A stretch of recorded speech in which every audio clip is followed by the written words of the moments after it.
How's it going, guys, and welcome to the main channel. We have another discussion video here today, predictions video per se, regarding Persona 5 25th anniversary, Persona 25th anniversary. And obviously, as you know, we do this every single month as we get a new announcement. The announcement for the month of June is, well, obviously in the month of June, and just kind of seeing what do I want, what do I expect from this particular event. Honestly, I know it's been pretty lackluster lately, and to be very frank with you, I don't really think it's gonna be any different this month. At most, the most that I can predict, and just kind of jump into it right away, I really just expect that the most is gonna do is a port of some sorts. And I mean, obviously, looking at the announcements so far, we have seen so far a single game so far, and it's been another port. And why do I think it's gonna be a port? Well, if you remember the last announcement, and if you don't know, the last announcement for a month, like March, I believe, April. I'm sorry, the April announcement was the concert, the Persona concert Super Live. Now, they do this every year or every few years, and in these events, they typically do announce big things, such as big new games like Persona 5. Or Persona 5 Strikers or Persona Q2. So the really big new stuff, that's where they announce it. So my train of thought at this time is they're probably just gonna announce smaller things like a port that doesn't really impact like the overall sales or hype. Let's say like if they drop something like Persona 3 Portable, sure it's gonna do something, but it's not gonna be like this big thing that is just gonna break the internet apart or something like that. It's gonna be good and it's probably gonna sell good, but at the end of the day, I don't think it's gonna like affect like the anniversary or anything like that. On the other hand, if they announce something like Persona 6, I do think that will be such a big impact into like the next stuff and everything, especially with Soul Hackers coming on so close to the concert. Soul Hackers 2, which is the Atlas game that is going to be coming out during that time period, is in August, and then the announcement for the concert is in October. So I don't know, I just feel like they wouldn't really announce any big games, but that's my train of thought there, so that's where I'm going with. You can definitely disagree or agree in the comments down below. Just let me know what you think about all this.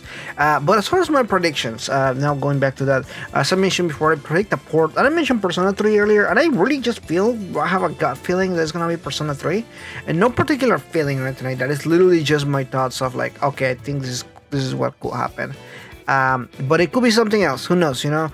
As far as that going from there on, I do think that if you look at it from that perspective, Persona 4 Golden, if they wanted to do a port for PlayStation 4 or Switch or Xbox, they would have already done it. Like, I'm just gonna say, like, I feel like they would have already done that if they really wanted to do it, but for some reason they decided not to do it, and I feel like there's literally no reason to do it at this time. Like, what's the difference between doing it now and doing it last year? I just feel like if they wanted to, they would have done it by now.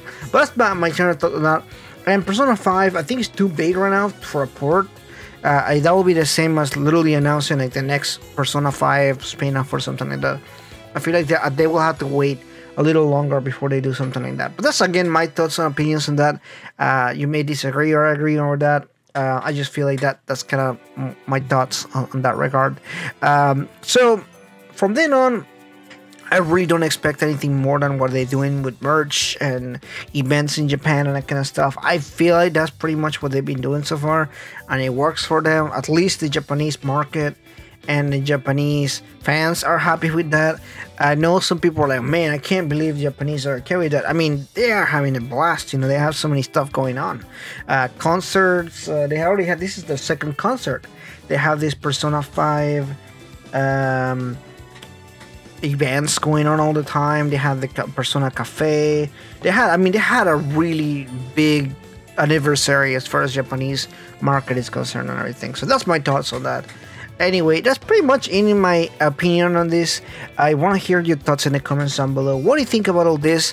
I mentioned prior that I am thinking of doing a giveaway closer to the release of Soul Hackers, and that's still the case in October.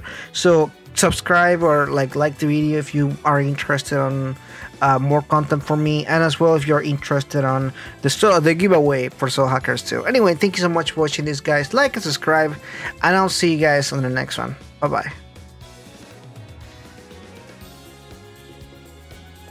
But before we end this video, I want to thank all the members: Miko, Another Fox, Demicro, H2DK, King Narukami 45, Ita McNeil, and Rising Oilblin. Thank you so much guys for your support. I couldn't make these videos without your help.